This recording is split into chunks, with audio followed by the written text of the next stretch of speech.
There are things that define war. Steel, fire, blood, strategy etched into maps, battles carved into history.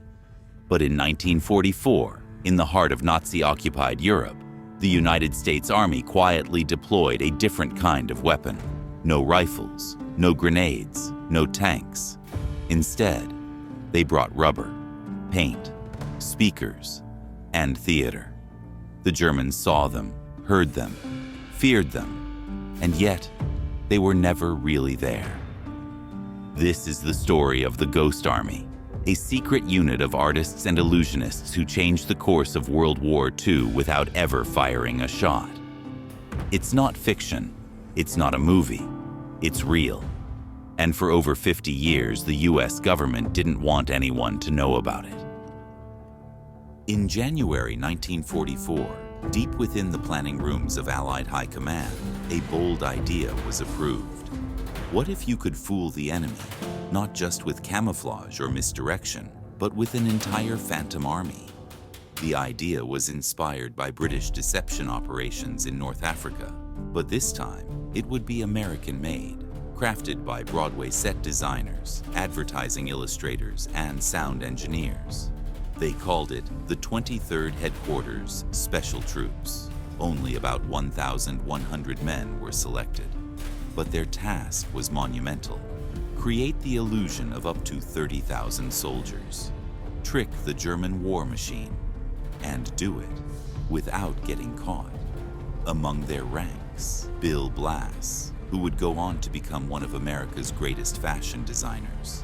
Ellsworth Kelly, who would later be revered in the world of modern art, and hundreds of others, all with backgrounds in design, sound, radio, or fine arts. This wasn't an army of warriors, it was an army of performers, and their stage was Europe. To deceive the Nazis, the Ghost Army had to create illusions that would stand up to aerial reconnaissance, ground spies, and intercepted radio communications. That meant mastering 4 core tactics. First, visual deception, inflatable rubber tanks, fake trucks made of wood and canvas, dummy artillery batteries. These weren't just props. They were designed with military-grade accuracy to fool enemy scouts flying overhead or ground observers watching from afar. Second, sonic deception. Using state-of-the-art wire recorders, the unit blasted carefully engineered soundtracks of armored divisions on the move. The rumbles, clanks, shouted orders, and engine noise could be heard up to 15 miles away, bouncing off trees and hills to create a convincing soundscape. Third, radio deception.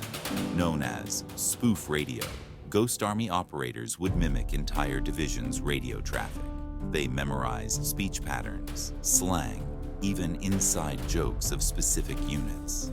German intelligence was listening, and they believed every word. And lastly, fourth, atmospheric deception. This was psychological warfare at its finest.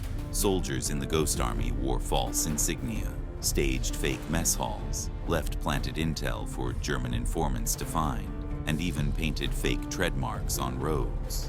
In every sense of the word, this was theater, but the stakes? Life or death?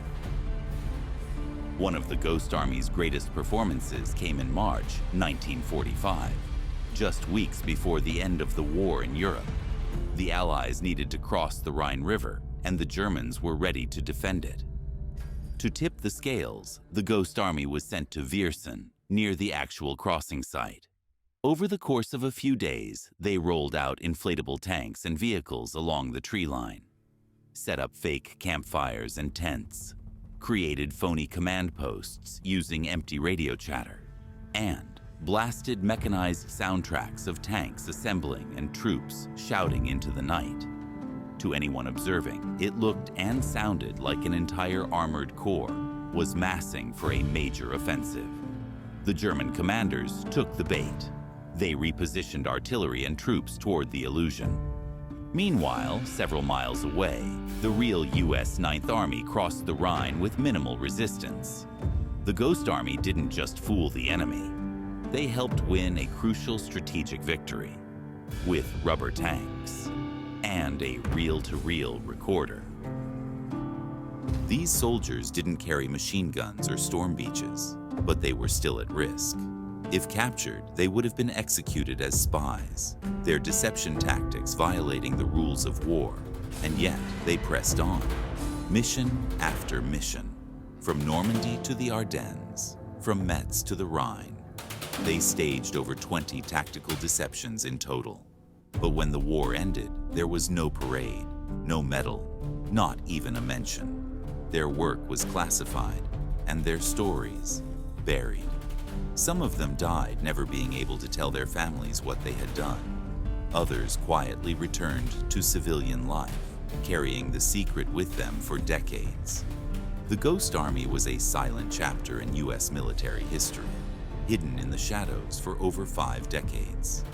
In 1996, their story finally broke through. Declassified records, testimonies, and a growing number of historians helped shed light on their missions. Documentaries, books, and interviews followed. And in 2022, after nearly 80 years, the members of the Ghost Army were finally honored with the Congressional Gold Medal, one of the highest civilian awards in the United States, for saving lives, for confusing the enemy, for winning battles without pulling a trigger. They proved that victory isn't always about strength. Sometimes it's about imagination. History remembers the heroes who fought and died in brutal combat. But the Ghost Army? They fought with shadows. They turned empty fields into battlefronts and made phantoms march across enemy maps. They were artists, designers, storytellers, and their enemy believed the lie every single time. We often say war is hell, but sometimes, in rare moments, war is theater. And the actors? They deserve a standing ovation. This was the Ghost Army. And now, the secret is out.